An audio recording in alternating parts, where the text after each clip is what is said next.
Alhamdulillahi wa kafa wassalatu wassalamu ala rasulillahil mustafa nabiyyina wa sayyidina Muhammadinil wafa wa ala alihi wa sahbihi wa dzurriyyatihi wa ummatihi ila yaumil wafa wa ba'd. Sehat semuanya? Semoga tanpa kecuali seluruh yang berada di masjid, di areanya, baik di parkiran, dekat jalan, dimanapun, seluruhnya dirahmati dan dicintai oleh Allah Subhanahu wa Ta'ala. Kita hormati, kita muliakan. Ada Kiai Haji Muhammad Shaleh Jahim, ini tokoh kita, semoga beliau dijaga dan dimuliakan Allah Subhanahu wa Ta'ala. Ini saya masih pakai jas, pakai dasi, karena dari pagi tadi bertahap ada wisuda.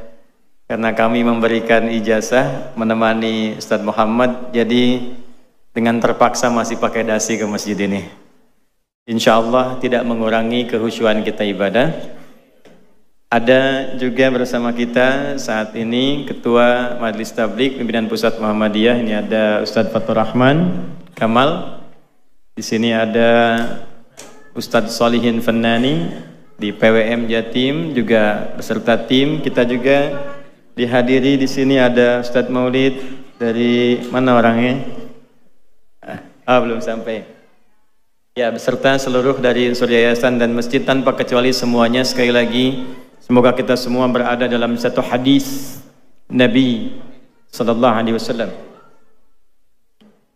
Dalam satu hadis diriwayatkan di Sunan Ibnu Majah, tersambung sanadnya pada sahabat Abu Darda radhiyallahu taala anhu, dari Nabi sallallahu alaihi wasallam, beliau bersabda, "Man sadaka tariqa yaltamisu fihi ilma, sahhalallahu lahu tariqan ilal jannah, wa innal malaikata la tad'u ajnihataha ridan li talibil ilmi.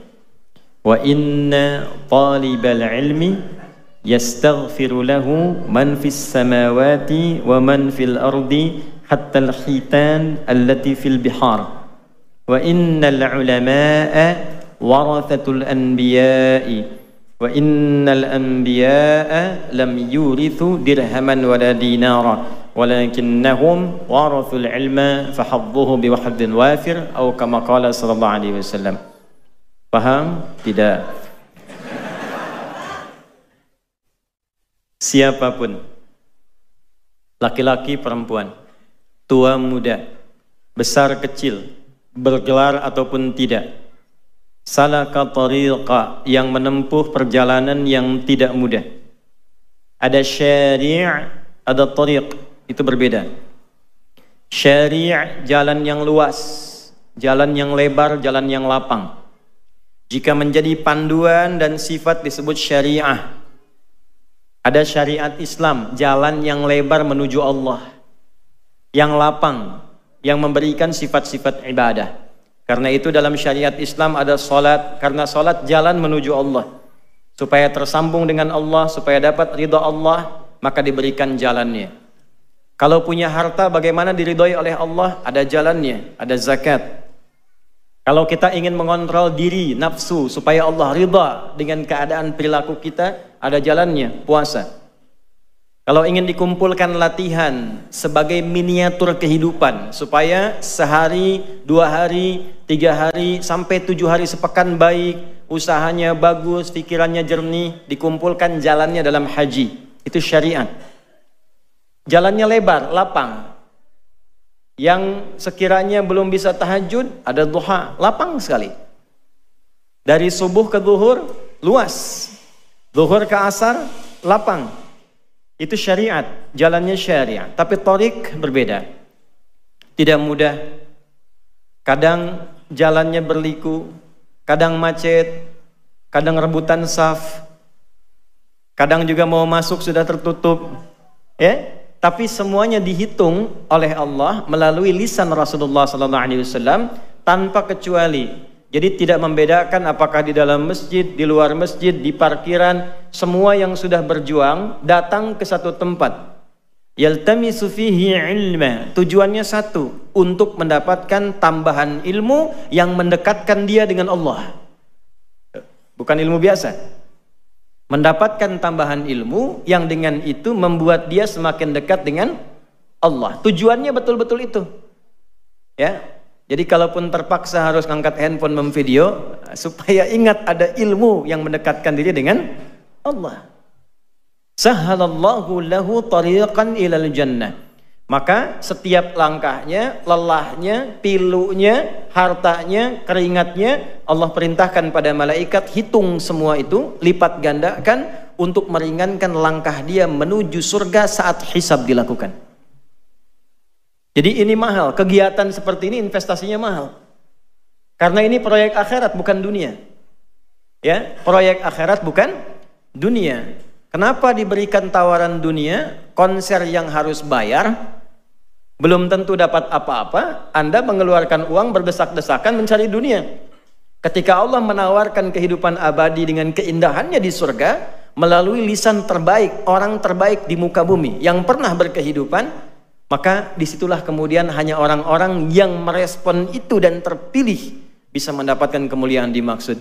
Maka saya ucapkan selamat. Di antara sekian hamba Allah yang berkehidupan, kita yang digerakkan oleh Allah untuk berada di masjid ini. Maka di hadis lain, riwayat Al-Bukhari dari Muawiyah bin Abi Sufyan radhiyallahu taala anhum jami'an, qala Rasulullah sallallahu alaihi wasallam, man yuridillahu bihi khaira yufaqihuhu fid din. Siapapun yang diinginkan oleh Allah berubah menjadi orang baik, maka tanda pertamanya bukan diberikan dunia, bukan naik pangkat, tapi tanda pertamanya diberikan kecenderungan dalam hatinya untuk mau belajar agama supaya lebih dekat dengan Allah Subhanahu wa ta'ala. Tolong catat nih baik-baik. Wa innal malaikata, dan tanamkan pada hatimu yang paling dalam, jangan ragu. Sejak engkau berangkat, duduk, menunggu, belajar, sampai pulang, Allah perintahkan para malaikat khusus, la tada'u ajnihataha, untuk membentangkan sayapnya, ridhan li talibil ilmi, untuk memberikan ridha para malaikat kepada setiap penuntut ilmu. Ridhanya malaikat nanti punya 3 arti pokok. 1, al-istighfar li tullabil ilmi, permohonan ampunan kepada Allah bagi para penuntut ilmu. Karena itu, para ulama terdahulu, kalau ada orang konsultasi ingin taubatnya cepat diterima oleh Allah, di antaranya diberikan 2. 1, tingkatkan bakti pada ibu. Yang kedua, diminta cari majlis ilmu. Oleh karena itu viral kisah seseorang yang kelak narasi ini diabadikan menjadi turunnya wahyu Quran surah keempat An-Nisa di ayat ke-100. Seorang pernah bunuh 100 orang, genap 100 orang. Dia mabuk, dia kerjakan maksiat, tiba-tiba ingin tobat. Konsultasi oleh seorang kiai diarahkan, kamu pergilah ke kiai fulan untuk membimbing. Nah, ini sunnah. Tidak bisa semua kiai itu menguasai segala bidang. Karena itu saling mereferensikan. Yang ini ahli hadis, orang ingin belajar tafsir, referensikan, belajar pada kiai fulan. Ya, jangan dicegah, jangan dikondisikan pada satu pihak sehingga ketika ini keliru ada yang membenarkan. Maka diarahkan pada kiai dimaksud, berangkat dia, saat berangkat itu dengan niat ingin berubah. Ini man salaka tariqa, ingin berubah dengan niat yang sangat kuat. Di perjalanan maut datang menjemput, belum sampai ke majelis ilmu. Umma yudrikul maut, tiba-tiba maut datang, baru lebih sejengkal dari perjalanan itu. Jadi kalau jaraknya 100 meter, dia baru 50 meter plus 1 jengkal. Belum sampai ke tujuan. Tapi karena di jalannya, tapak kakinya dia niatkan untuk mendapatkan ampunan Allah, dia istighfar di jalannya, itulah kalimat pertama yang menggugurkan seluruh dosa-dosanya. Dihapuskan dosanya, lebih sejengkalnya menjadi amalan baru bagi dia. Maka taubatnya diterima, dosanya digugurkan, dan dengan amalan sejengkal dimasukkan ke dalam surga Allah Subhanahu wa ta'ala. Wa may yuhajir fi sabilillah yajid fil ardi maraghaman katsiran wa sa'ah. Wa may yakhruj min baitihi muhajiran ila Allah wa rasulih thumma yudrikul maut faqad waqa'a ajruhu 'ala Allah. Siapapun yang mau merubah dirinya, datang ke pengajian, ingin merubah diri. Bukan ingin update status. Bukan ingin cari konten supaya nambah subscriber. Tapi betul-betul ingin merubah diri, supaya lebih dekat dengan Allah. Lalu dia berangkat. Kalau dari dia belajar berpengaruh sampai kembali dia berubah, maka Allah berikan perubahan pada dirinya. Tanda pertamanya, Allah berikan keadaan hati yang lebih tenang dari sebelumnya.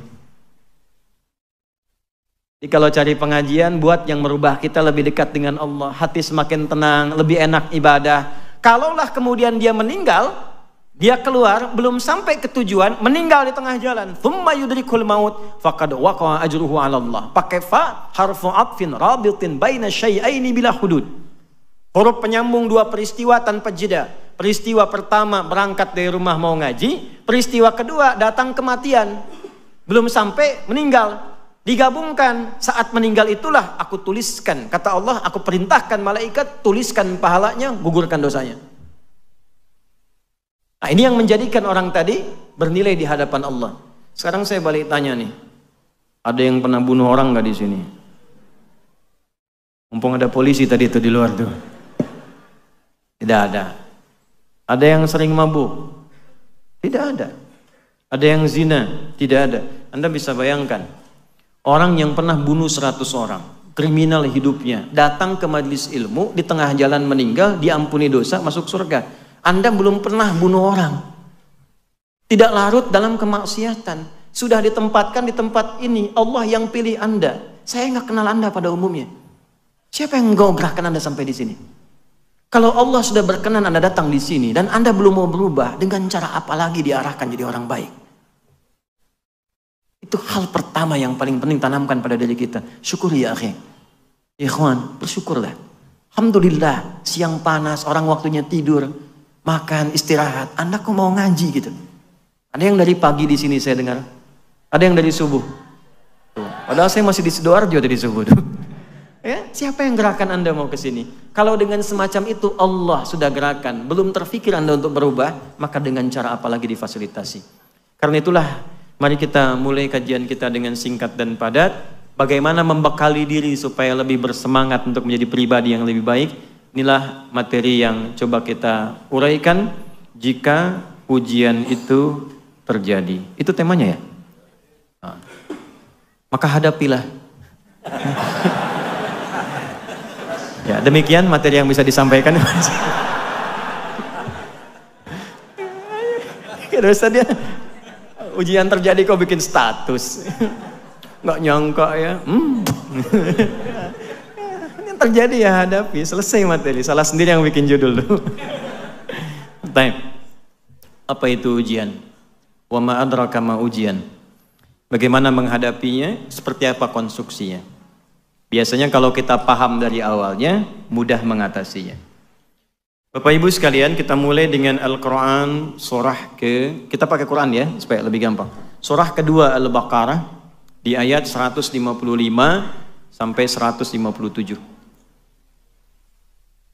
Wa qabla dhalika urid an u'arifa ilaikum jami'an la akhsha an ansiya fi hadzal mawdu' wa ma'ana yahdhur alhamdulillah ikhwanuna min Filistin. Di siang hari ini kita diberikan berkah oleh Allah. Sebelum saya lupa, ada para pejuang saudara kita yang langsung datang ke sini dari Palestina. Ya. Ma'ana Sayyid al-Akh al-Fadil Ustaz Naji, Dr. Naji. Nah, ini beliau. Wa nuntikum ba'din insyaallah kalimat. Nanti kita dengar dari beliau. Ini sosok luar biasa. Wa yalihi Dr. Bilal. Ini Dr. Bilal. Ini sudah menikah ya Bu ya, Dr. Bilal ini. Dan insya Allah bisa bahasa Indonesia karena juga kuliah di ITB. Ini yang Dr. Bilal. Kemudian yalihi Dr. Ali, Syekh Ali. Assalamualaikum warahmatullahi wabarakatuh. Nah, bisanya itu aja bahasa Indonesianya nanti. يتفضل بعدين إن شاء الله نعطيكم في اللحظات الأخيرة من المحاضرة يعطي الكلمة للإخوان. Nanti kita dengar 5 menit 10 menit terakhir sebelum kita berakhir tausiah dan berdoa dari para pejuang-pejuang ini, barangkali ingin menyapa kita semua apa yang ingin disampaikan. Baik, Bapak Ibu sekalian, kita mulai Quran surah kedua Al-Baqarah di ayat 155 sampai 157. A'udzu billahi minasyaitonir rajim. Bismillahirrahmanirrahim. وَلَنَبْلُوَنَّكُمْ بِشَيْءٍ مِنَ الْخَوْفِ وَالْجُوعِ ونقص من الأموال والأنفس والثمرات وبشر الصابرين الذين إذا أصابتهم مصيبة قالوا إنا لله وإنا إليه راجعون أولئك teruskan ayatnya أولئك عليهم صلوات من ربهم ورحمة وأولئك هم المهتدون وَلَنَبْلُوَنَّكُمْ ada pakai lamnya taukid ditambah nun taukid tsaqilah di akhirnya. Jadi kalau orang pesantren insya Allah paham. Bicara mengartikannya, dan tanamkan pada hatimu yang paling dalam. Siapapun yang menjalani hidup di dunia ini pasti akan diuji. Saya ulang ya. Tanamkan pada hatimu yang paling dalam. Siapapun yang menjalani kehidupan di muka bumi ini pasti akan diuji. Dan kalimat pastinya setelah itu menggunakan dhamirnya nahnu kembali ke Allah. Jangan diartikan jama', bukan, karena Allah itu tunggal, ahad, lam yalid walam yulad. Tunggal, ahad, ada wahid, ada ahad, itu beda. Kalau wahid satu, ada yang kedua, wahid, isnin, talatah dan seterusnya. Kalau mau membentuk wahid jadi satu-satunya, sifatkan dengan sifat sebelumnya.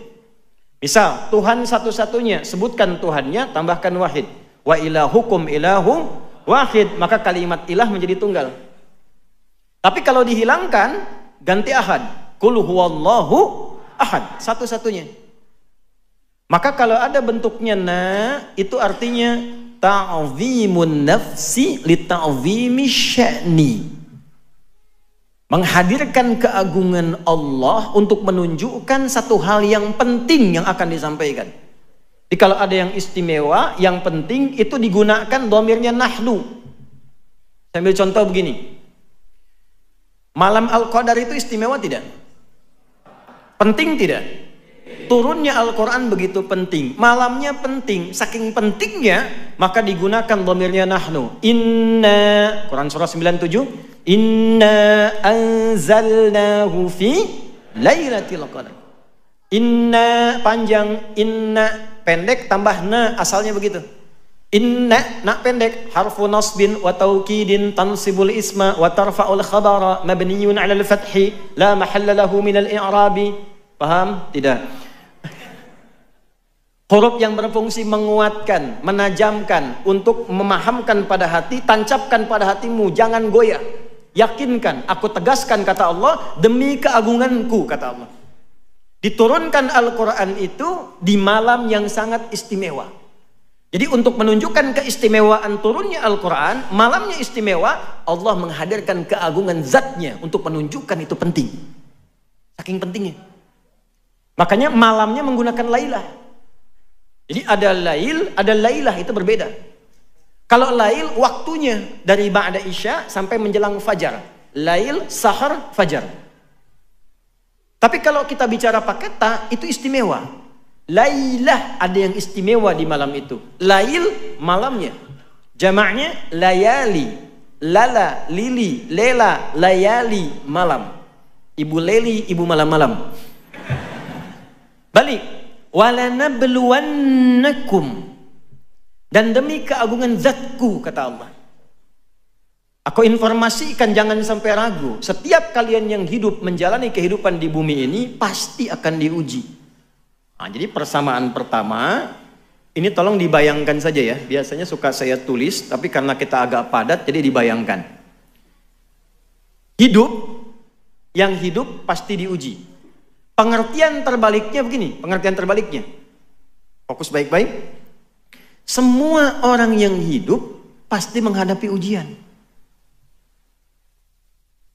Pengertian terbaliknya, yang tidak diuji, yang tidak ingin hidup.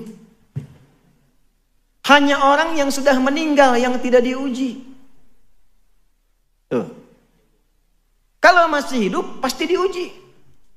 Jadi sepanjang kita merasa hidup, pasti ada ujian. Hanya dengan meninggal, ujian selesai. Saya tanya, siapa yang tidak ingin diuji? Ayo angkat tangan.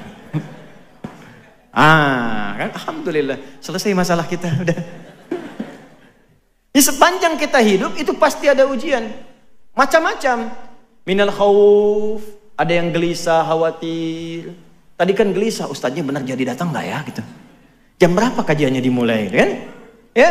Wal ju', mulai lapar. Ini ada snacknya nggak ya? Gitu. Wa naqsim minal amwal, harta mulai berkurang. Yang tadinya di atas tiba-tiba Allah arahkan supaya ada penyesuaian. Ada yang kena PHK, ada yang pindah kerja. Wal anfus, yang sakit, ada yang meninggal. Wat thamarat, itu koreksi sedikit di terjemahan. Di terjemahan diartikan buah-buahan. Saya agak kurang sepakat karena kalau cuma buah-buahan, tukang sayur nggak diuji. Ya, itu pakai balaghah bacanya, pakai kiasan. Maksudnya apa? Kalau nanam buah itu kan kita nanam benihnya dulu, dirawat tumbuh, jadi pohon, jadi buah, baru dipetik. Ada yang sudah kerja keras demikian, besok mau panen, malam diambil orang. Anda yang ikut tender, hasilnya diambil orang. Anda yang usaha, hasilnya diambil orang. Itu semua bisa terjadi ya akhi. Yang kita hadapi. Wabasyiris sabirin. Nah ini yang hebat. Ini yang mau saya katakan, ini solusinya. Muhammad, berikan kabar gembira kepada orang yang sabar saat menjalani ujian itu. Di jawaban pertama, temanya, jika ujian itu datang, jawab oleh Quran, bersabarlah.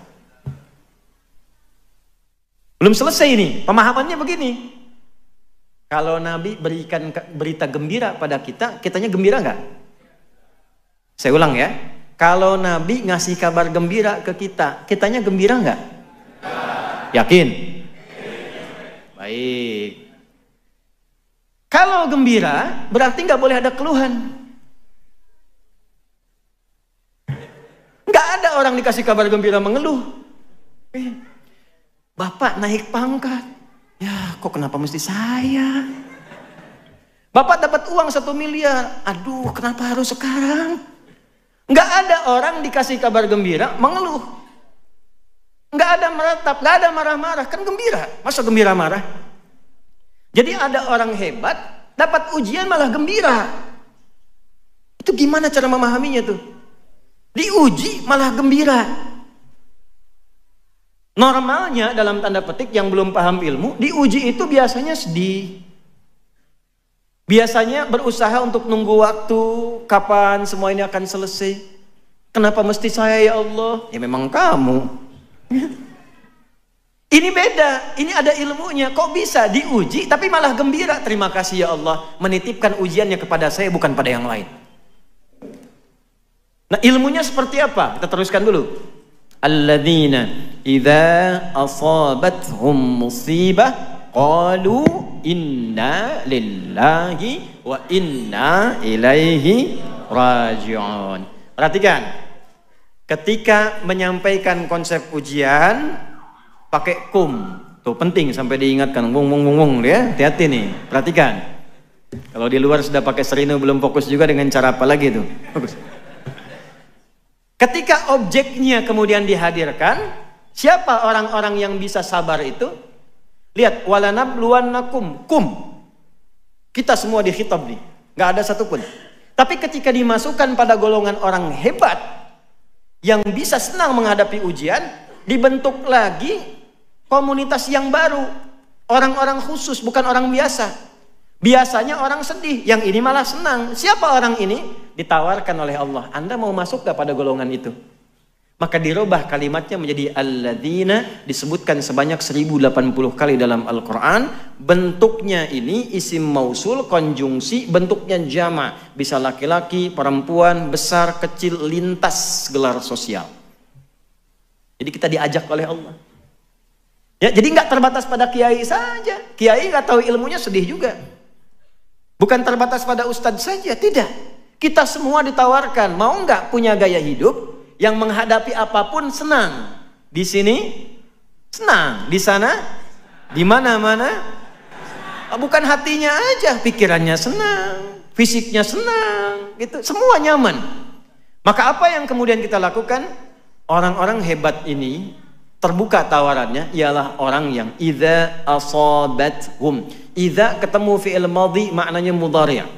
Idz ketemu mudhari maknanya madhi.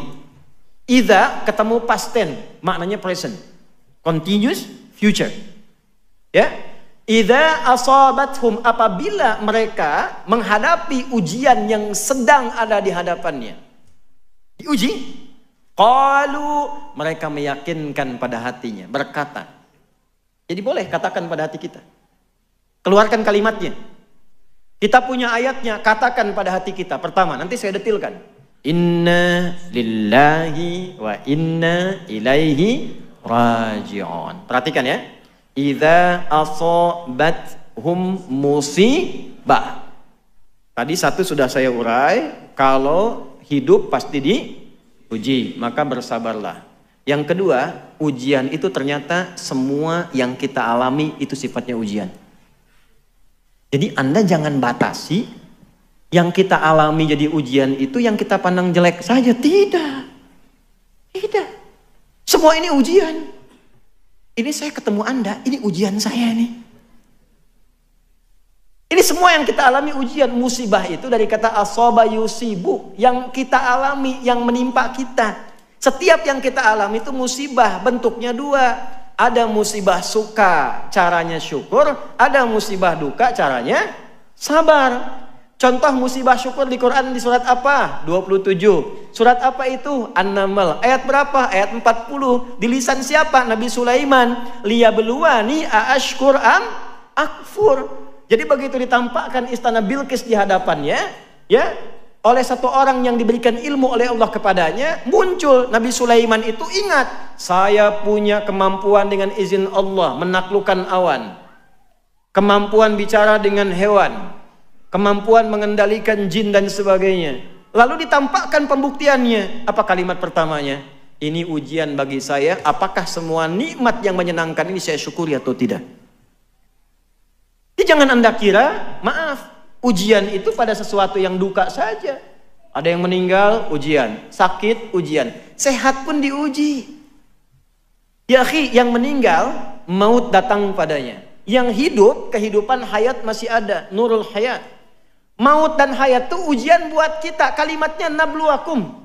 Quran surat berapa? 67. Ayat berapa? Ayat kedua. Huwallazi khalaqal mauta wal hayat liyabluwakum ayyukum ahsanu amala. Ini semuanya ujian. Naik jabatan ujian.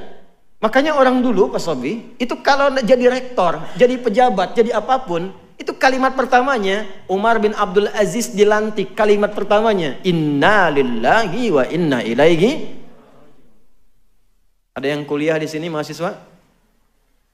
Kalau dapat IPK 4 apa kalimat yang diucapkan? Nah, itu benar, alhamdulillah. Ya, tapi setelah itu jadi ujian, ujiannya ujian amalan, makanya dapat ijazah. Ajaza yujizu ijazatan, diberikan izin kebolehan mengamalkan ilmunya. Jadi ijazah itu bukan koleksian sertifikat disimpan, bukan. Karena dicek, ada talaki depan gurunya, dicek, betul, bagus, silahkan ngajar, kasih ijazah. Nah ketika mengajar, ujian. Semuanya diuji. Anda kesini pakai kendaraan, mobil, motor, macam-macam, itu ujian. Dihisab nanti tuh. Betul, dihisab itu.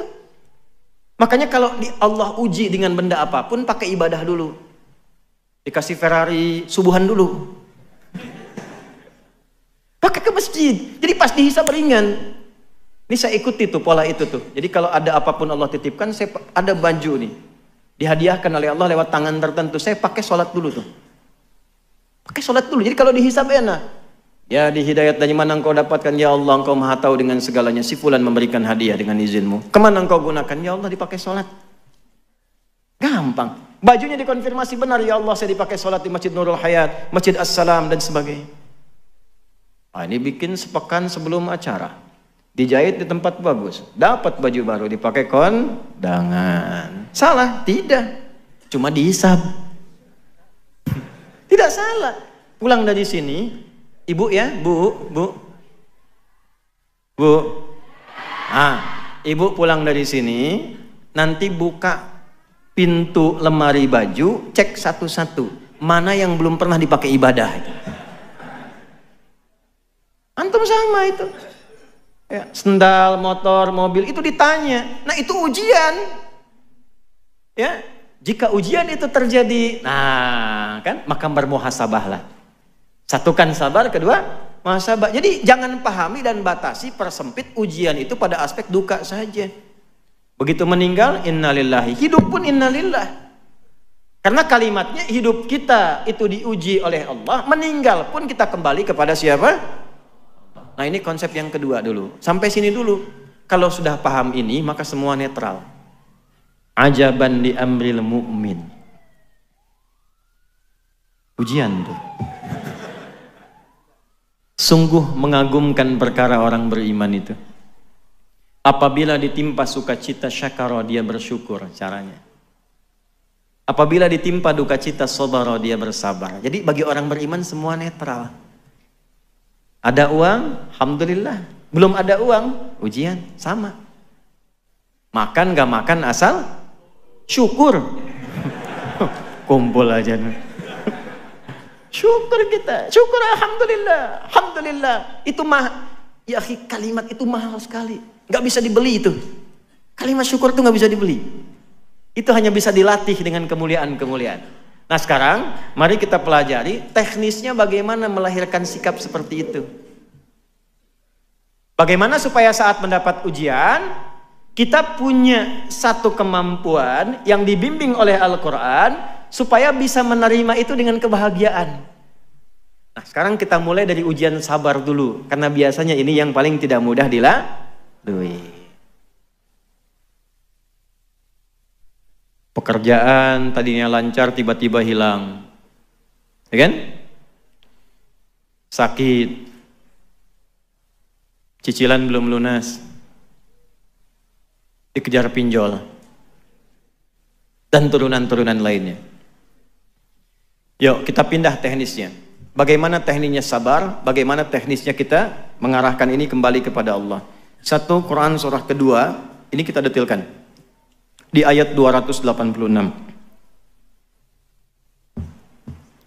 La yukallifullahu nafsan illa usaha. Baik, tahan dulu.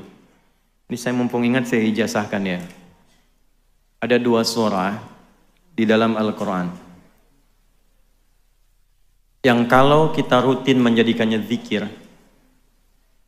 doa kita cepat dijawab oleh Allah. Satu surah Al-Fatihah, yang kedua 3 ayat terakhir di surah Al-Baqarah. Lillahi ma fis samawati wa ma fil ardh, sampai la yukallifullahu nafsan illa usaha. Nah, ini dua surah ini. Al-Fatihah, kemudian 3 ayat terakhir di surah Al-Baqarah. Ini hadisnya sahih di Sahih Muslim. Nanti ada surah-surah lain, nanti lain waktu kalau masih panjang waktunya, di kesempatan lain kita khusus membahas misalnya surah keutamaan surah tertentu dalam Al-Quran.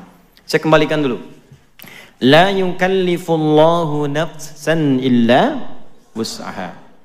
Tidak mungkin Allah itu menguji seorang hamba di luar batas kemampuannya. Tanamkan itu dulu. Tidak mungkin Allah menguji seorang hamba di luar batas kemampuannya. Kita sederhanakan bahasanya. Tidak mungkin Allah menguji kalau Anda tidak mampu. Jadi kita hidup pasti diuji. Nah, ujian yang Allah berikan kepada kita itu diberikan ketika kita dipandang mampu. Kalau nggak mampu nggak akan diuji. Jadi kalau Anda sekarang punya masalah, ibu seberat apapun, itu artinya ibu dinilai mampu, Adi Hidayat tidak mampu. Karena itu ujian yang Anda alami tidak diberikan kepada saya, kepada Anda karena Anda dinilai mampu. Kalau nggak mampu nggak akan dikasih. Itu harus yakin. Makanya kita baca Quran pertama pakai iman. Kalau nggak pakai iman susah. Quran tuh perlu pakai iman. Dibuka dengan kalimat iman. Untuk menguatkan iman. Jadi yakinkan dulu pada diri kita. Setelah yakin tanamkan. Motivasi diri kita. Tidak mungkin saya diuji kalau saya nggak mampu. Itu. Bikin status kalau dalam bahasa kita. Pasti bisa, pasti bisa, pasti bisa. Allah pilih saya karena saya mampu. Nggak mungkin diuji kalau nggak mampu. Tanamkan dulu itu. Nah ini bagian pertamanya. Dan kalau Allah percaya, Anda nggak boleh ragu. Yang nitipkan Allah bukan saya, bukan yang lain. Ini bagian satu. Ya, jadi apapun yang kita alami dalam hidup, kalau sudah ditakdirkan kita menjalani itu, artinya kita mampu menyelesaikannya. Satu. Dua, pindah sebentar. Suka berdoa nggak? Suka. Kan biasanya pengen sukses ya, pengen lancar ya, pengen baik ya. Apa tandanya doa Anda akan dijawab? 1 juta. Benar, 1 juta tuh. Tolong catat tuh. Ya. Kalau Anda sabar 2 detik aja, jadi 5 juta tuh. Cuman tercatatnya kan 1 juta. Mas yang ini mas ya. Apa tandanya bahwa doa Anda akan dijawab? Diberi ujian. Itu tandanya. Nih saya kasih tahu sebentar. Ini saya baru ikut wisuda tadi nih. Ya. Ini rektornya nih Pak Sobi nih, ketua SDIK-nya. Bagaimana tandanya seseorang itu bisa diwisuda?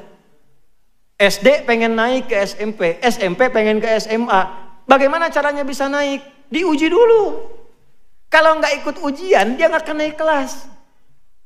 Nggak mungkin tiba-tiba wisuda, tak pernah ujian. Pasti disoal.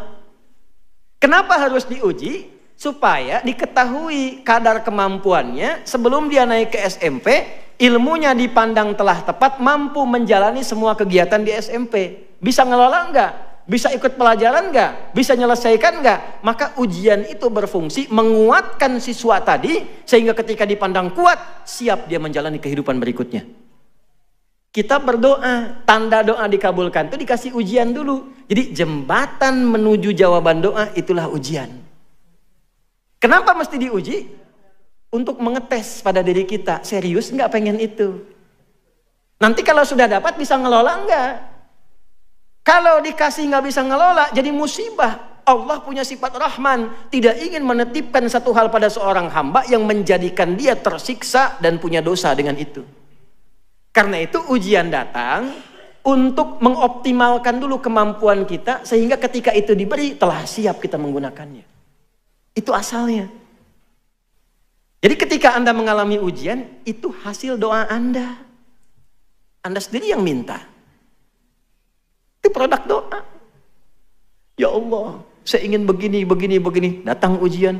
Kenapa mesti saya ya Allah? Kan kamu tadi yang minta.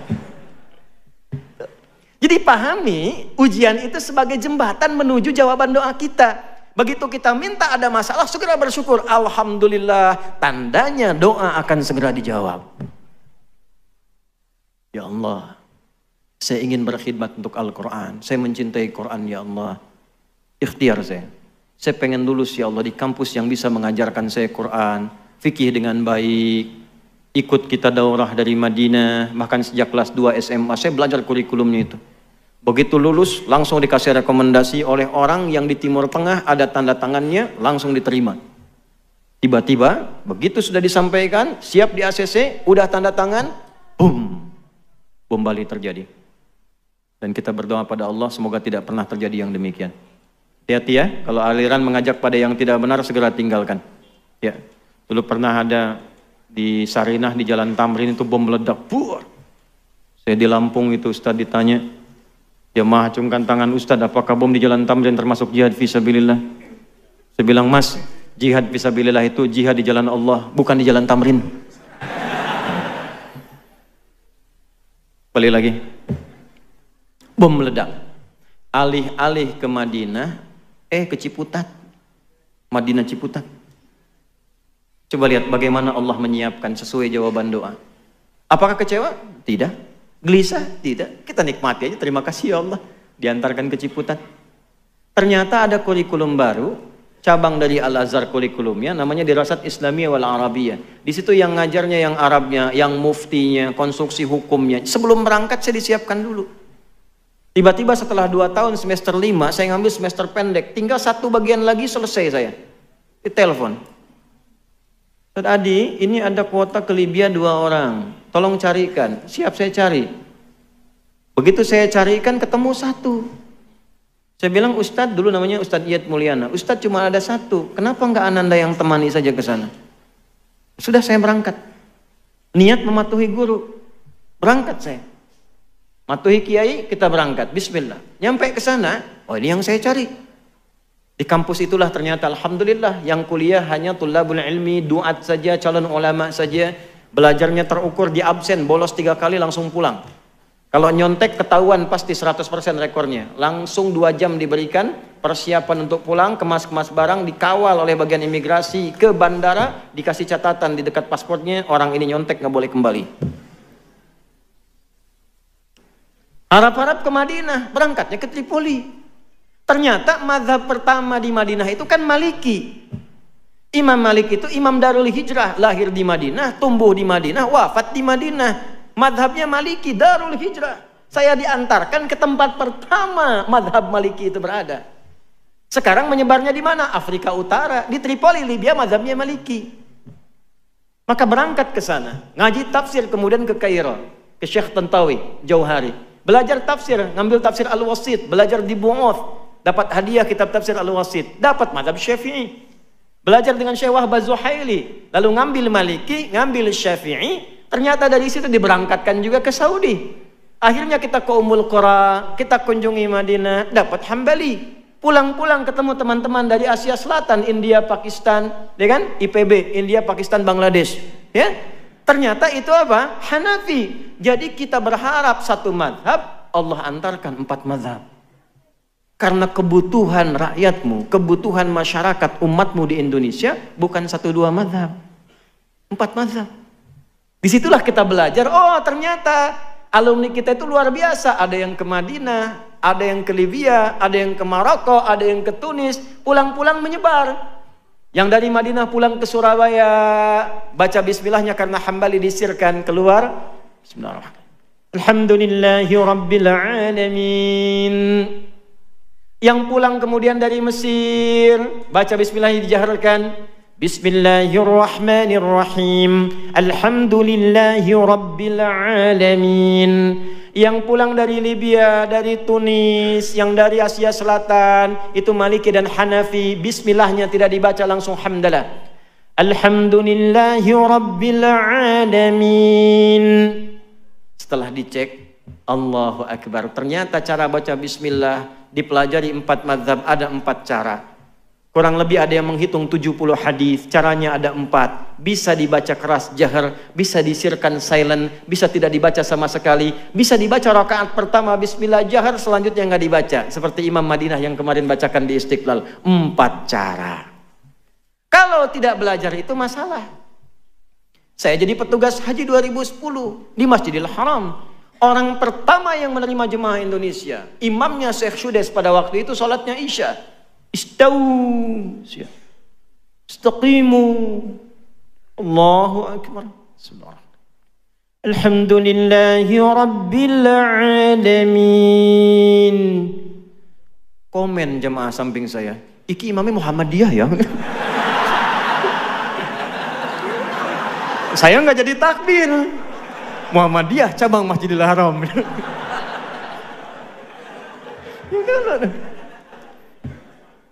Nah itu jadi penting. Ketika ilmu itu ada, punya keyakinan, kenapa saya diberangkatkan itu? Oh saya baru paham, ini maksudnya. Jadi jangan sampai terjadi perpecahan karena masalah-masalah kecil. Ini kunut, Allahumma hdina fiman hadait, NU nih. Enggak kunut, Muhammadiyah nih. Zaman Nabi Muhammadiyah belum ada, NU belum ada, yang kunut ada dalilnya. Yang tidak kunut ada dalilnya. Yang salah yang tidak sholat subuh. Sehingga jangan sampai terjadi, kalau sudah paham ilmunya, tahu hadisnya, yang biasa nggak kunut, tiba-tiba imamnya kunut. Kata Syekh Utsaimin, aminkan, walaupun dia tidak kunut. Allahumma hdina fiman hadait, amin. Kalau nggak tahu ilmu bahaya. Allahumma hdina fiman hadait, bid'ah. Repot. Yang biasa kunut, datang ke masjid, di masjid itu nggak kunut. Jangan dipaksa kunut. Ikuti Innama ju'ilal imamu liyutamma bihi. Imam dijadikan untuk diikuti. Faqiraatul imam qiraatul ma'mum. Bacaan imam sudah mencakup makmum. Kalau sudah sami'allahu liman hamida rabbana walakal hamd, tidak kunut dia, langsung sujud, ikut sujud. Sudah salam, salam, tidak perlu sujud sahwi. Itu gambaran. Kalau seperti itu paham. Inilah hikmahnya. Oh, saya paham kenapa saya diberangkatkan ke sini. Mengerti kita. 1, 2, 3 persoalan. Jadi akhirnya pelan-pelan kita terangkan, kita buka. Walaupun kadang resikonya juga bid'ah juga nanti. Ya. Kenapa? Kita pahami, oh mungkin belum sampai bacaannya. Sampai di situ. Itulah tasamuh. Nah ujian juga begitu. Anda bisa beda-beda. Semua orang beda. Cuman substansinya sama. Diuji. Pebisnis diuji. Udah jualan pagi sampai malam belum ada yang beli. Ulama juga begitu, sekolah jauh-jauh, begitu pengajian gak ada yang datang. Bisa terjadi, semuanya sama, tapi singkatnya ujian. Tidak mungkin diuji kalau tidak mampu. Bikin catatan dari sekarang. Kalau Anda mengalami ujian, alhamdulillah, saya dinilai mampu oleh Allah. Tulis. Tapi jangan terlalu GR bikin status. Memang cuma saya yang mampu, yang lain tidak. Terima kasih ya Allah. Ada kerjaan tuh.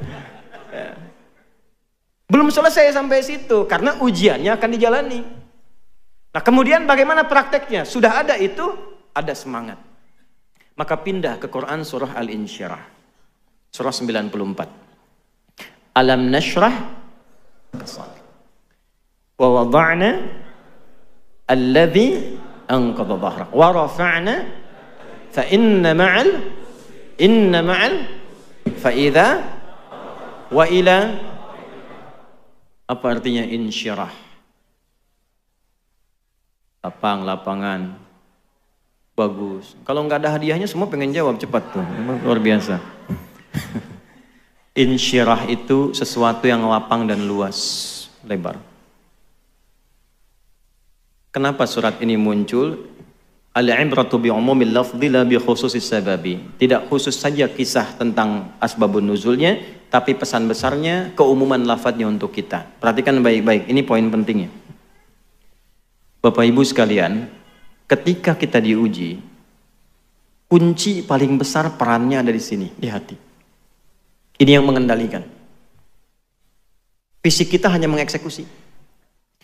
Kalau hatinya bagus, semua ujian itu ringan. Tapi kalau hatinya jelek dan sempit, sekecil apapun ujian terasa besar.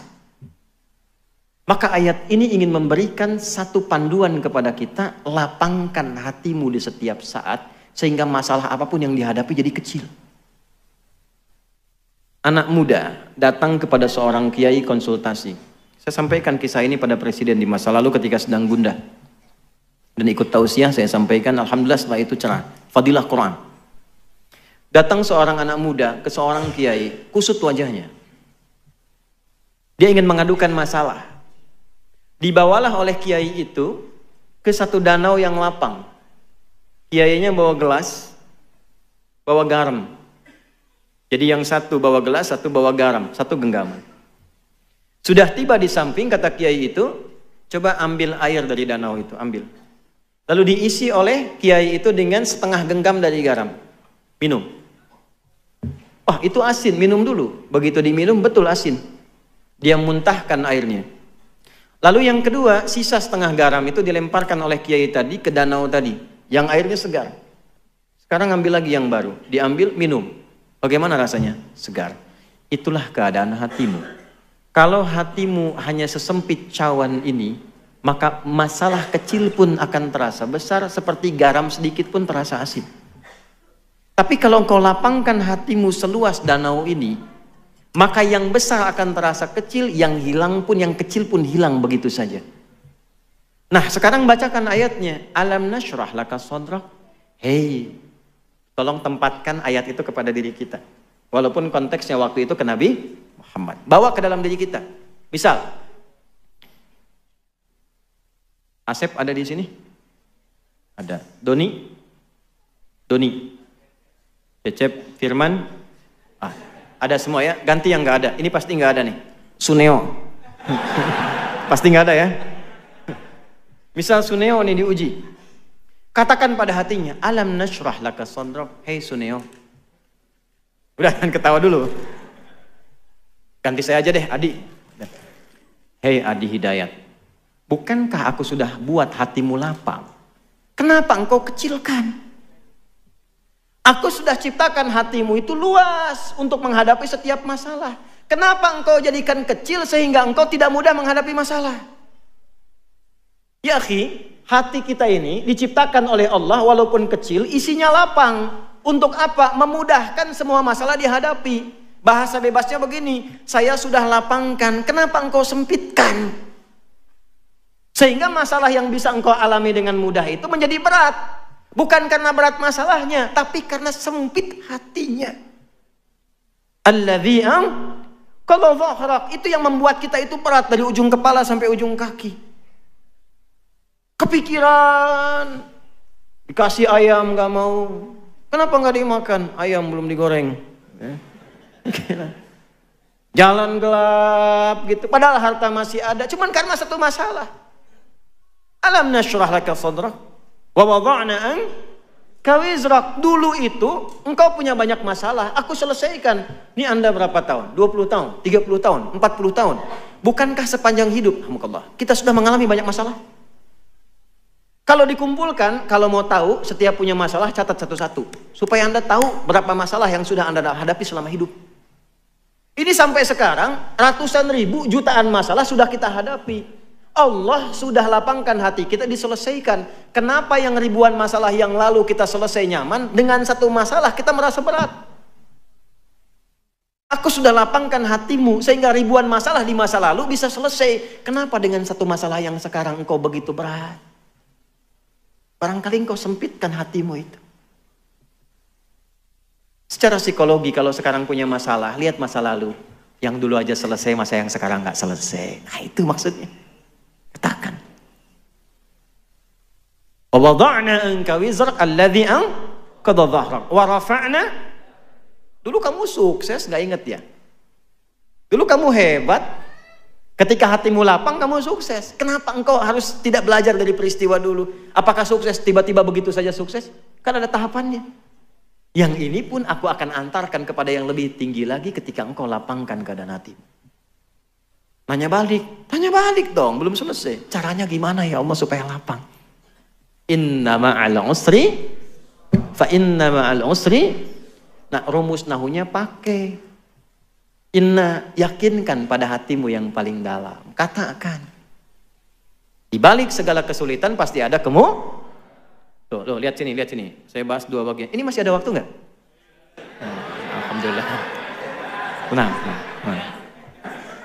Insya Allah. Sampai jam berapa? Sepakat ya? Oke, siap.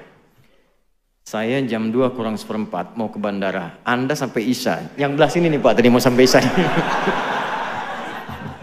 Nih lihat sini. Perhatikan ayatnya. Inna ma'al usri. Nah, usri itu apa? Bukan sekedar sulit. Sulit itu ada dua kata di bahasa Arab. Ada sa'bun, ada usrun. Sa'bun, usrun. Hadza amru sa'b. Sa'bun itu kesulitan yang relatif. Kata si A sulit, yang lain mudah. Tuh. Bahasa Inggris sulit tidak? Sulit kata seseorang, kata orang Inggris gampang. It's very easy to speak English because I'm England, ya kan? Gampang. Hey John, have you been? Betul, bahasa Surabaya bagi orang Inggris susah, bagi orang sini oh gampang betul itu. Ya. Bahasa Arab itu, bahasa Arab. Itu gampang sekali. Saya tinggal di Arab, paling mudah bahasa Arab. Saking gampangnya, anak-anak kecil tuh bisa dari kecil bahasa Arab tuh. Jangan Anda katakan karena dia tinggal di Arab, karena unta sudah ribuan tahun di Arab, gak bisa bahasa Arab. Beo Surabaya, bawa ke Arab, ajarin kaifa haluk dalam sehari. Kaifa haluk. Beo. Halo? Itu so'bun, relatif. Tapi yang usrun, semua menganggap sulit. Siapapun menganggap sulit. Bawa mobil mudah atau sulit? Sulit bawa mobil. Mengendarai mobil relatif, bawa mobil sulit. Ya, coba praktekin di luar tuh. Bawa mobil. Hamdus sayyarah amrun thaqil ya akhi. Susah itu, amrun usrun. Amma qiyadatus sayyarah hada rubbama sa'bun wa masahil. Alaysa kadhalik? Bala, idzan nahnu nuwasil bil lughah al-arabiyyah idzan ma'al demikian. Sebaliknya, perhatikan baik-baik. Mudah itu bahasa Arabnya ada dua. Ada yusrun, ada sahlun. Sahlun itu relatif. Kata si A mudah, yang lain belum tentu. Tapi kalau yusrun, itu semua mengatakan mudah. Tuh, lihat lawannya. Usrun ketemu yusrun. Bukan cuma hurufnya ditukar, ain jadi ya, bukan. Itu pun dalam ilmu lughah, fikih lughah, itu hebat itu. Ain kan huruf sulit. Ya, wasatul halaq di sini sama dengan ha. Ana Arab. Ya, sini tuh, ya. Itu nggak mudah. Ya itu mudah. Ya. Dari yang paling sulit ke mudah. Nih, cara memahaminya bagaimana? Sesulit apapun masalahmu, yang orang lain mengatakan mustahil ini selesai, Allah berikan solusi yang paling mudah sampai mereka mengatakan, oh bisa ya, mudah banget. Kapan itu terjadi? Ketika Anda menancapkan keyakinan pada diri Anda. Jangan goyah, yakin tanpa ragu. Dari mana taunya? Inna tadi pakai harfu nasbin wa taukidin tansibul isma wa tarfa'ul khabara mabniun 'alal fathi la mahalla lahu minal i'rab. Pakainya pakai ilmu balaghah. Nasab, tancapkan. Nasabar rajulu asahu fil ardi. Menancapkan tongkat dengan kuat tanpa ragu. Tancapkan pada hatimu, jangan ragu. Katakan. Makanya boleh, Bu, diungkapkan dengan lisan. Jangan pendam di hati. Ungkapkan dengan lisan.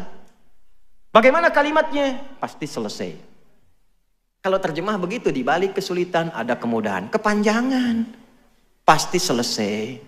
Ada solusinya. Tulis. Katakan pasti bisa, pasti bisa, pasti bisa. Kalau yang pertama tadi, tidak mungkin saya diuji kalau saya nggak mampu.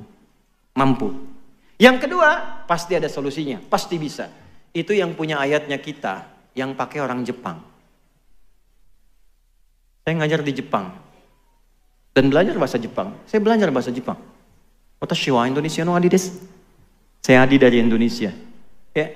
Kami buka sekolah di Saitama. Ada sekolah Islam pertama di Jepang dari TK sampai SMA. Itu kurikulumnya dari kami. Mau dibuka November nanti, tanggal 10, Hari Pahlawan. Yang mau saya katakan, di Jepang anak TK itu mempraktekkan makna ayat ini. Jadi kalau mereka sudah mau belajar, mengatakan, bisa, kami bisa, kami bisa, kami bisa. Ini kalau generasi tahun 80-90-an, dulu tahun 95-96, itu ada acara namanya Benteng Takeshi. Ya. Seangkatan dengan Dragon Ball kan? Ya, Susuke Watanabe yang baru meninggal kemarin tuh. Ya, baik. Saya hafal saya itu. Nonton? Enggak. Itu kalau mau menaklukkan Benteng Takeshi, dia kan dimodifikasi tank begitu kan? Terus lewat kan, reporter sampingnya mengatakan, kamu bisa, kamu bisa, kamu bisa. Tuh ayatnya dipakai. Di Korea, anak-anak TK Korea itu sebelum masuk kelas, karena Jepang bilang bisa, mereka mengatakan lebih dari Jepang, lebih dari Jepang, lebih dari Jepang. Itu betul dari sejak TK, lebih dari Jepang, lebih dari Jepang. Makanya Jepang bikin Honda, Korea bikin Hyundai. Betul, Hyundai itu pengucapannya, Hyundai tulisannya. Ya, Korea, Jepang masuk Piala Dunia, Korea juga nyusul. Itu produk kayak Sinteyong dan sebagainya itu, yang kemarin kalah 2-1 lawan Cina.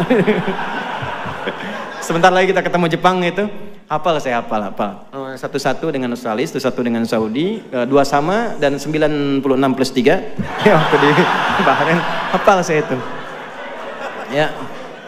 Karena line up-nya kurang bagus waktu di Cina, mungkin persiapan Jepang yang turun pertama ya tidak seperti yang sebelumnya, maka kalah 2-1. Saya hafal, nonton? Enggak. Betul, saya nggak nonton saya, cuma saya senang baca. Senang baca, lihat supaya aktual dalam dakwanya. Sir Alex Ferguson baru dipecat, saya tahu. Anda belum tentu tahu tuh. Sir Alex Ferguson tuh duta MU untuk global. Kemarin baru dipecat karena gajinya kemahalan. 33 juta itu pound setahun, kemahalan. Dipecat beliau, kemudian Eric Cantona marah tuh kemarin tuh. Apa saya? Nonton? Enggak. Kenapa ke situ? Balik lagi ya. Nah, katakan pada diri kita itu, saya mampu, saya bisa, ini pasti selesai. Katakan. Supaya termotivasi. Nah, nanti setelah itu, jangan sampai di situ aja. Pasti bisa, pasti bisa. Tapi nggak ada ikhtiarnya, ya tetap nggak akan selesai. Fa'idha faraghta. Nah, mitigasi masalahnya apa sih sebetulnya? Kenapa ini sulit sekali? Apa masalahnya? Apakah masalah fisikal, intelektual, atau spiritual? Ini kok kerja susah sekali, melamar sudah kemana-mana. Tolak lagi, coba dicek. Mungkin bukan kurang pintar. Mungkin bukan kurang muter, kurang usaha. Mungkin kurang dekat sama Allah. Sehingga nanti paham hikmah. Ini ya, ini saya kasih rahasia di masjid ini. Ini sudah 4 rahasia saya kasih. Ini buat masjid ini saja. Tapi tolong jagain di antara kita ya. Rizki itu. Kedengaran? Tidak bisa jawab. Kedengaran? Tidak bisa jawab. Rizki itu hukumnya kalau kita bergerak itu tercatat untuk dikeluarkan. Rizki itu kalau kita bergerak hukumnya tercatat untuk diberikan, keluarkan. Ingat baik-baik itu. Jadi tidak ada yang sia-sia dalam ikhtiar kita mencari rizki. Kalau kita bergerak itu dihitung. Perkara diberikannya kapan, nanti Allah sesuaikan dengan maslahat kita. Makanya kenapa sering Anda ikhtiar, nggak dapat-dapat, begitu dapat agak lama jadi banyak. Itu akumulasi dari awal sampai hari itu. Itu rumus. Itu ada rumusnya di Quran, surah ke-51. Di ayat ke-22. Wa fis samai rizqukum wa ma tu'adun. Dan di langit rizkimu telah ditetapkan dan dijanjikan akan diberikan. Kapan janji itu diberikan? Ketika Anda ikhtiar. Kalau kita ikhtiar itu keluar dengan apapun caranya. Ini kan cuma penyebutan tuh beda. Si fulan pejabat, si fulan pedagang, itu kan nama manusia, perbedaan saja. Intinya rizkinya diberikan. Itu sudah hukum. Jangankan manusia, hewan pun kalau mengikuti hukum ikhtiar diberikan. Dan kadang-kadang gak masuk akal. Ya, karena masuk ke iman, untuk penanda iman, bukan cuma ke akal. Saya tanya nih untuk membuktikan. Bu, ibu tahu cicak? Tahu. Makanannya apa? Nyamuk. Pak, nyamuk bisa terbang nggak? Cicak? Bagaimana cicak beraktivitasnya? Merayap. Di mana? Masukkan ke dalam logika. Makhluk cicak merayap, makanannya terbang. Yang mau makan nggak punya sayap. Masuk logika nggak? Kalau Allah titipkan ilmu, akal, sedikit aja pada nyamuk, itu cicak jadi mainan. Cicak, kayo tangkap. Hikmah Allah nggak ngasih akal ke hewan. Tapi perhatikan nih, cicak tuh cuma diperintah merayap. Walaupun di dinding, itu pun kadang diam-diam. Kita diajarin orang tua kita kan, cicak di diam-diam datang. Perhatikan, bukan cicak mendatangi nyamuk, nyamuk mendatangi cicak. Kapan nyamuk datang ke cicak? Kalau cicaknya merayap. Sekalipun diam-diam, kalau cicaknya nggak mau merayap, gak akan datang nyamuknya. Cicak-cicak di dinding, diam-diam merayap, merayap dia walaupun diam-diam. Datang seekor nyamuk, nyamuk didatangkan oleh Allah kepada cicak. Kalau cicaknya mau merayap, sekalipun diam, ya. Datang seekor nyamuk, selanjutnya, ayo silahkan tuh. Itu. Ikhtiar faida, kita punya ayatnya. Malu sama cicak? Malu. Kita punya ayatnya, cicak yang praktekkan.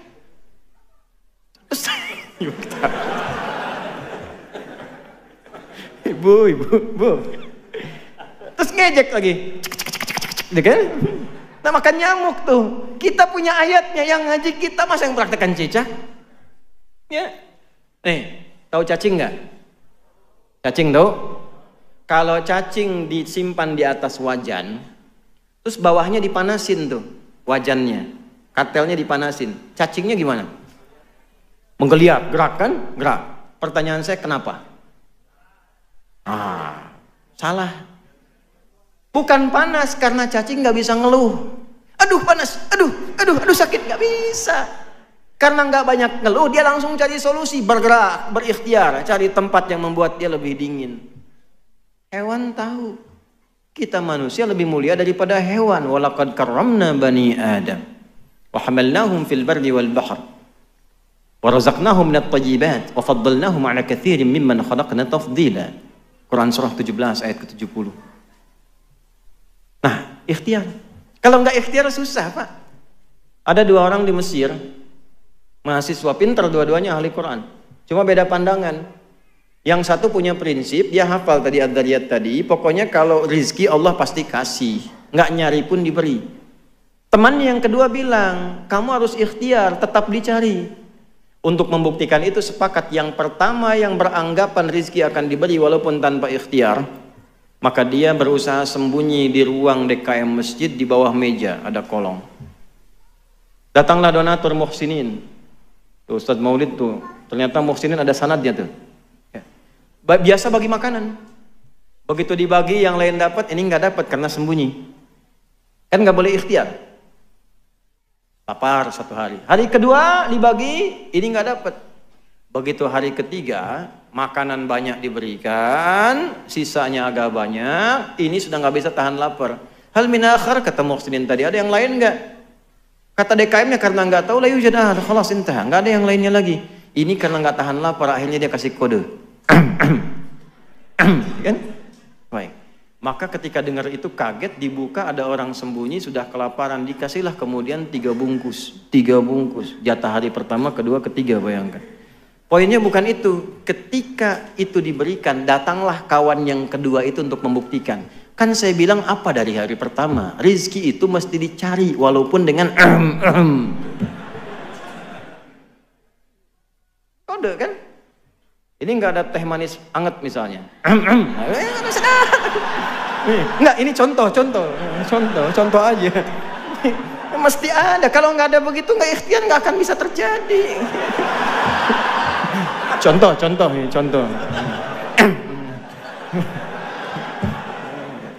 Nah itu. Jadi jika musibah terjadi ya biarkan terjadi, ya terjadilah. Kalau nggak datang juga ya musibah. Nah, jadi itu kita hadapi saja, hadapi yang tenang, yang baik, itu saja, nggak banyak. Ya, jadi satu, yakinkan pada diri kita bahwa musibah itu anugerah. Ya, untuk menguji kita, meningkatkan amal soleh kita. Menguji itu maksudnya memberikan kemampuan lebih pada kita, sehingga ketika jawaban doa diberi, kita punya kemampuan mengelolanya. Kayak saya tadi mau ke Libya, oleh Allah disekolahkan dulu di Ciputat, 2 tahun dididik, cara memahami hukum begini, semuanya pakai bahasa Arab, cara presentasi begini, sehingga ketika sampai kemudian ke Tripoli, saya bisa menyesuaikan. Saya datang sepekan kemudian ujian, Pak, nggak mudah, sampai tangan saya bengkak yang gini tuh. Ujiannya begini, soalnya cuma 3, tapi 1 itu bisa 5 lembar. Ada dosen luar biasa, mutasyaddid killer. Setiap mau jawab mesti nulis Asmaul Husna 99 dengan maknanya, dengan hadisnya, dengan tafsirnya, baru jawab soalnya. Itu kalau sudah mata pelajaran akidah itu, ini bengkak ini. Sepekan. Tapi dapat mumtaz saya. Mumtaz ma'asyaraf itu. Fadilahnya apa? Yang tadi disiapkan dulu. Kalaulah tidak disiapkan dulu tadi, nggak mungkin kemudian bisa mendapatkan tambahan bekal pengetahuan. Seperti itu memahaminya. Kalau belum dapat, ya bukan karena belum jodoh, tapi saya disiapkan ke arah yang lebih baik. Ya, kalau lamaran ternyata ditolak, bukan ini yang terbaik untuk saya. Allah siapkan lebih baik daripada yang ini. Saya tunjukkan padamu setelah saya menikah nanti. Nah, gitu, selalu ada hikmahnya. Ya, tapi ikhtiar yang terbaik. Quran disiapkan. Sekarang kan musim Quran tuh. Ya, kan sekarang lamaran itu banyak menggunakan syarat hafalan Quran tuh. Saya beberapa kali jadi saksi nikah, khatib khutbah nikah, itu beberapa meminta pada calonnya untuk bacakan Quran. Bukan syarat, tapi hanya pelengkap, cuma menjadi satu pelengkap utama untuk bolehnya nikah oleh perempuannya itu. Tapi boleh juga Pak, nanti kalau ada punya anak perempuan yang muda-muda yang belum nikah datang, kasih. Ya, hafalannya berapa juz? Si nama siapa? Torik Pak. Nah, baca surat At-Torik. Gitu. Gitu kan? Ada yang kedua, nama siapa? Nah, Anas Pak. Ya, baca surat An-Nas. Nah, ada gitu. Yang keenak yang ketiga tuh, nama siapa? Waduh, nama Yusuf tuh. Ayat panjang. Yusuf Pak, cuma panggilan sehari-hari kulhu.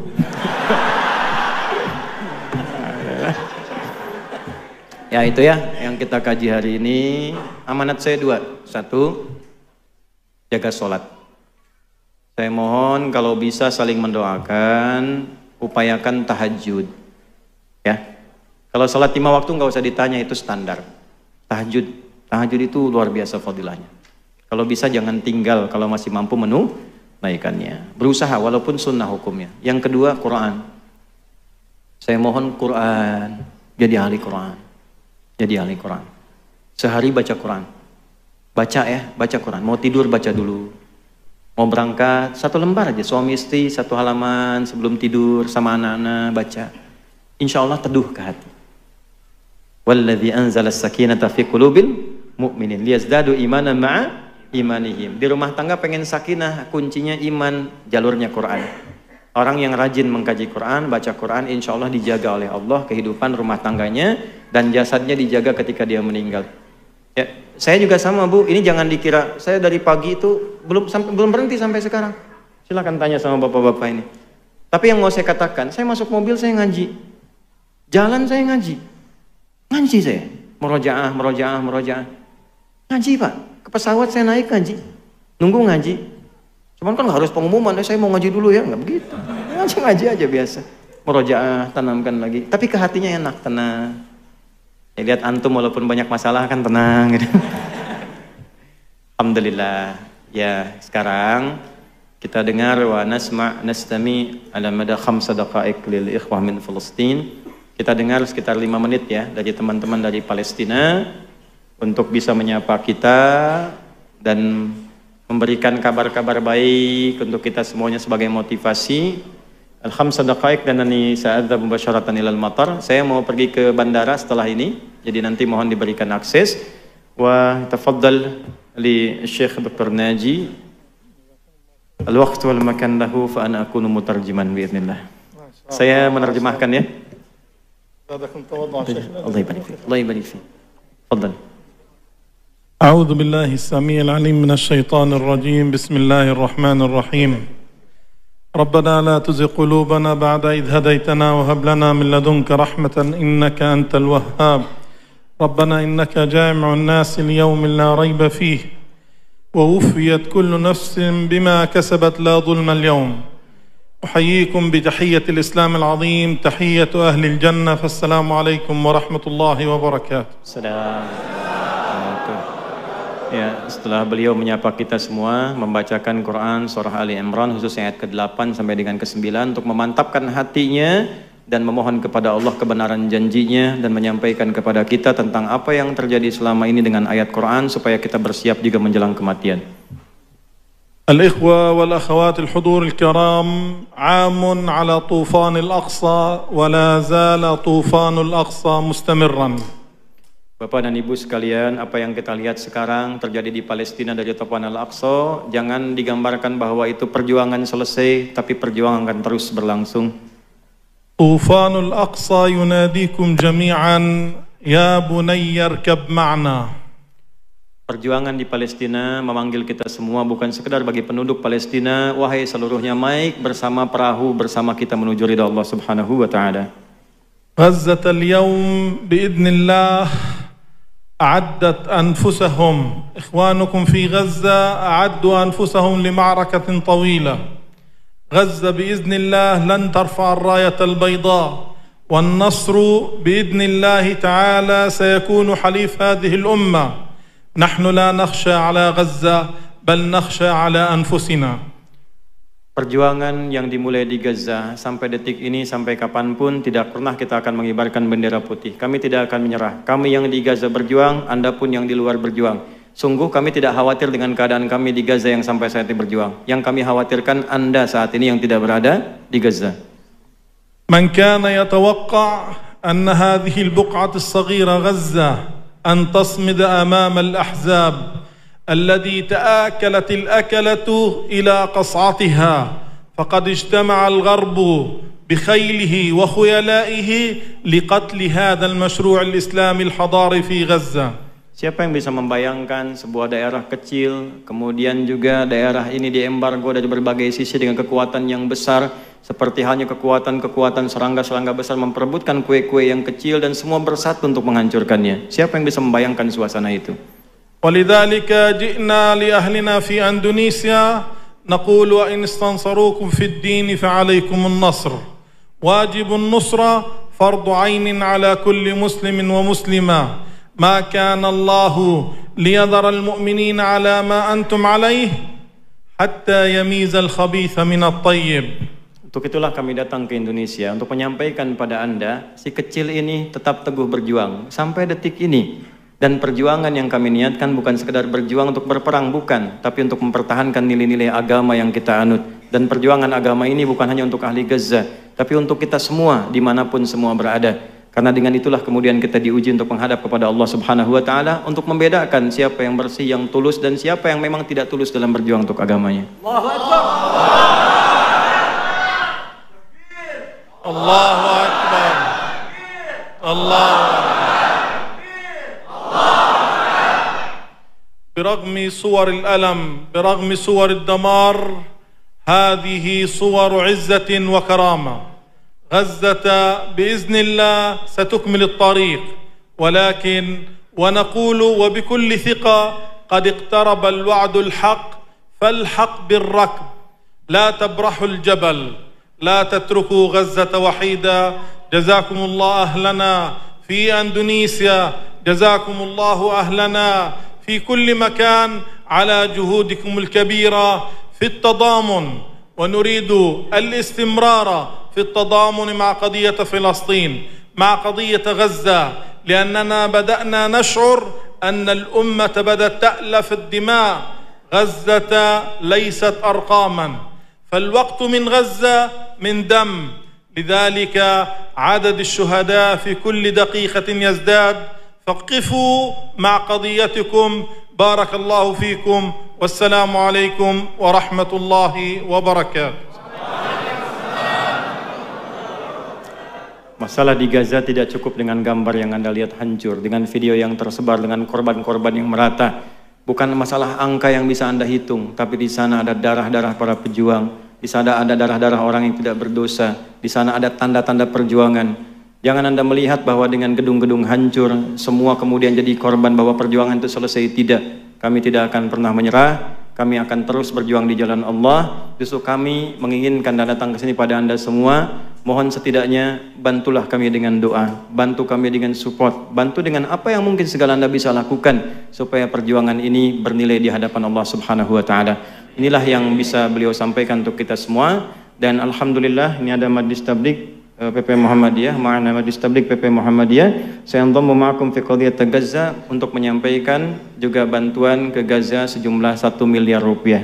Min Majlis Tabligh Ustaz Fatur Rahman, fadhal.